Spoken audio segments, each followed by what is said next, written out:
नमस्कार YouTube family. आज मी बनवणार आहे येसूर. येसूर हा तुम्ही कोणत्या पण भाजीला वापरू शकतात. नॉनव्हेज, रोजची भाजी, पनीर, खूप छान भाजी होते. भाजीची चव पण खूप छान लागते. येसूर बनवण्यासाठी 3 किलो बाजरी घेतली, अर्धा किलो धने गावरान आहेत, 1 किलो चना डाळ घेतली, दालचिनी अर्धा छटा घेतली, तेजपत्ता, 2 किलो कांदे कट करून उन्हामध्ये वाळून घेतलेले आहेत. वाळल्यानंतर कांदे थोडेसेच होतात. येसूर बनवण्यासाठी बाजरी, धने, डाळ, कांदे पूर्ण साहित्य भाजून घ्यायचं आहे. कमी गॅसवरती बाजरी भाजायची, छान अशी भाजून घ्यायची बाजरी. बाजरी, धने, डाळ व्यवस्थित बनवून घेतलेली आहे. बाजरी व्यवस्थित बनवून घ्यायची आहे. येसूर बनवताना बाजरी धुवून घ्यायची नाही. येसूर चवदार असा लागत नाही. बाजरी भाजून घेण्यासाठी अर्धा तास लागतात. व्यवस्थित अशी बाजरी भाजून घ्यायची आहे. छान अशी बाजरी भाजून झालेली आहे. अर्धा तास मी एकदम कमी गॅसवरती बाजरी भाजून घेतली. धने भाजायचे आहेत. धने पण कमी गॅसवरतीच भाजायचे आहेत. तेलाचा वापर करायचा नाही. धने पण छान भाजून घ्यायचे आहेत.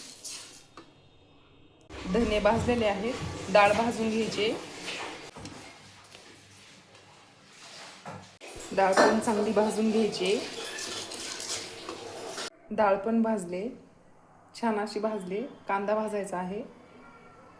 कांदा पण छान भाजून घ्यायचा आहे. तेल टाकायचं नाही. कांदा पण भाजलाय. दालचिनी भाजायची. दालचिनी भाजायची.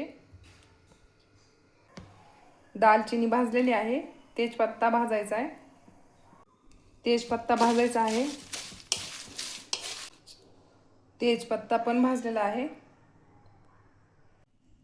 छान असं भाजलेलं आहे. 1 तास थंड होऊन द्यायचं आहे. गिरणीमधून दळून आणायचं आहे. गिरणीमधून दळून आणलेला आहे येसूर मसाला. कलर खूप छान आलेला आहे. कोणत्या पण भाजीला वापरा. भाजी खूप छान आणि खूप चवदार लागते. एकदा तुम्ही पण बनवून पहा. खूप छान असा हा मसाला आहे. 6 महिने, वर्षभर राहिला तरी काही होणार नाही. जाळी पण नाही, कडसर पण होणार नाही. भाजताना खूप काळजी घेतलेली आहे. खूप व्यवस्थित असा भाजून घेतलेला आहे. जर तुम्हाला 1 किलोच्या प्रमाणात बनवायचा असेल तर 1 किलो बाजरी, 150 ग्राम चना डाळ, 100 ग्राम धने घेऊ शकतात.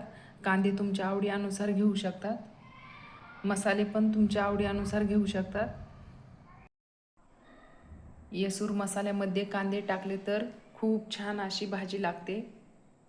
कांदे कट करून उन्हामध्ये वाळून द्यायचे आहे 2-3 दिवस. कांदे वाळून घेतल्यानंतर येसूर खराब होत नाही. ओले कांदे टाकले भाजून तर मसाला खराब होतो. त्यासाठी टाकायचे नाहीत ओले कांदे.